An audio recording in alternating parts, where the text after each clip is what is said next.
વીરુ અરે આ તો એ લાઈટ કર દેખાતો નહીં અંદર ફોન માં સમજો એને મોઢા પર ફોકસ હાલતું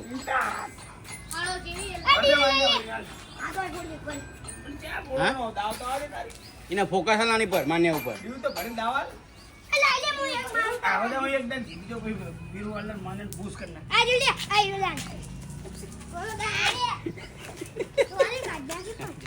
આવો છો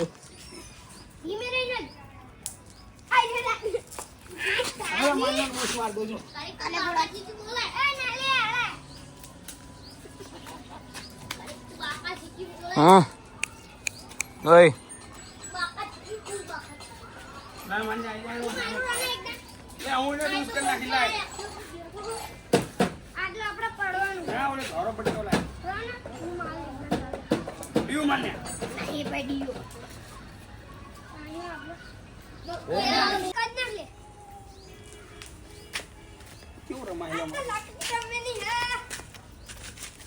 આમાં જ મજા આવે